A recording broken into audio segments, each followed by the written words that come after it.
Welcome back. Thank you for staying with us. The plight of the homeless has been raised by the St. Lucia Fire Service after a homeless man was allegedly attacked and later died.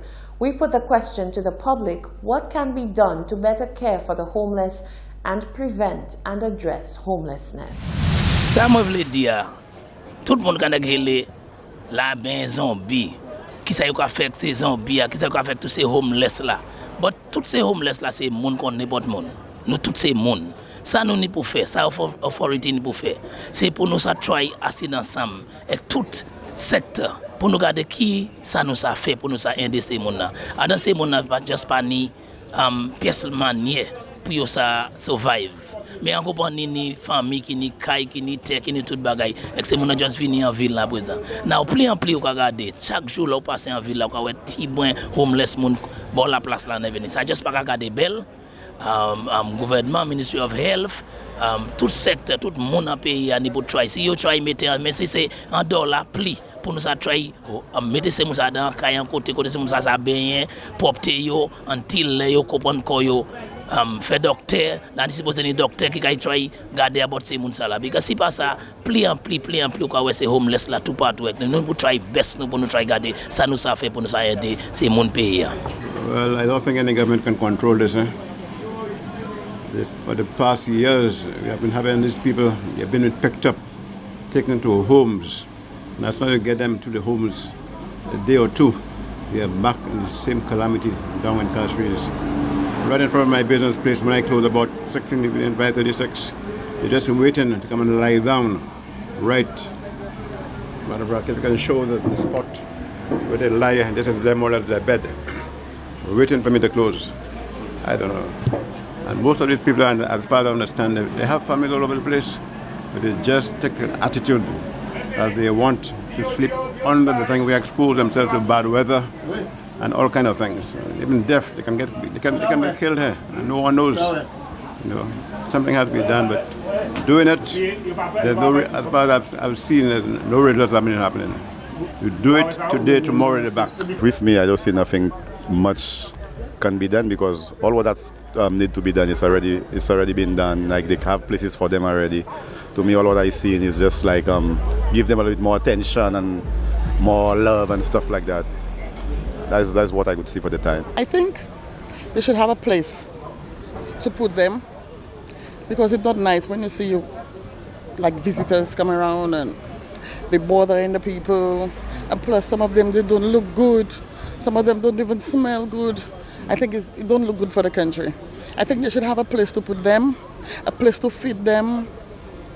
Some charities supposed to have even clothes and stuff to clothe them, just to take care of them because they're human beings too. But they do that. Yeah, I know some of them don't. They do have that and they don't want to stay there. But I think the government need to be on the case for it. When they see them on the streets, remove them, take them out, keep putting them back there. They will stay. They're making the place look untidy. So they need to be this. They need to have them controlled. To be honest, how I feel that you could control that, we need more places to put those people, and we need more people that could get jobs and to take care of those people. This is the only way. What we could do again, nothing else, you know, and to reduce them. More and more, you're getting people coming who don't have homes, don't have nothing, you know, and. It's nothing we could do but just try to take care of them. Give them love, give them a place to stay, make sure they're clean, make sure they bathe, make sure things is all right with them. That's the only way we could do it. From my viewpoint, I think what we can do is to play our part. Each person play your part as an individual. So if you do what you can to help someone, you know, in their situation, I think that will help a lot. So it's not merely maybe to look to do, take a task you can't perform, but to do the little in your own way, it will be possible. Assisting them, give them a place to stay, try to feed them, and even educate them also. We have lots of people who have lots of education out there and they have nothing doing. They could at least try to help somebody, put a peace of mind, give them a perspective or something so they could pick up themselves. The World Bank Group, WBG, has been invited by the Eastern Caribbean Central Bank, ECCB, to provide technical assistance to address regulatory issues within the OECS countries. This is in an effort to improve the investment climate and enhance competitiveness of key sectors in an effort to enhance private sector investment in the OECS. More in this report from Glenn Simon. 2 technical officers from the World Bank Group were recently on island to conduct a scoping mission as part of an advisory project which seeks to address regulatory constraints within the OECS. One of the Eastern Caribbean Central Bank's strategic goals 2017-2021 is to support OECS member countries to rank in the top 50 in the World Bank Doing Business indicators. Lars Graver is the senior private sector specialist with the World Bank Group. And we have been invited by the Eastern Caribbean Central Bank to look at some of the regulatory procedures and regulatory constraints that affect doing business and private sector development in several of the OECS countries. So we've been visiting a couple of your neighboring countries and speaking with both the public and the private sector in order to get a more complete picture of what are the challenges that businesses face when they interact with government, and learning more about perhaps where we can lend a hand in providing some international good practices and some advice for reforms that these countries may want to undertake. The National Competitiveness and Productivity Council, NCPC, has been instrumental in coordinating the St. Lucia leg of the visit of the World Bank officials. Director of the NCPC, Fiona Hinkson, explains. So our role as NCPC is basically to facilitate that process, that public-private dialogue process where they meet with stakeholders within the public service and the private sector as well.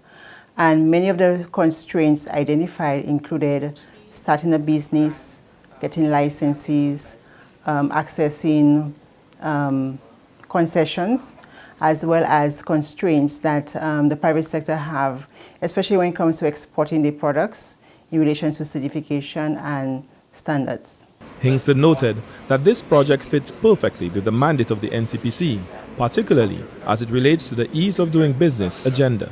Addressing those regulatory constraints definitely impacts on the business performance, so it helps them to become more productive and also helps them to remove the bottlenecks that they experience on an everyday basis so they can become more efficient in the business operations.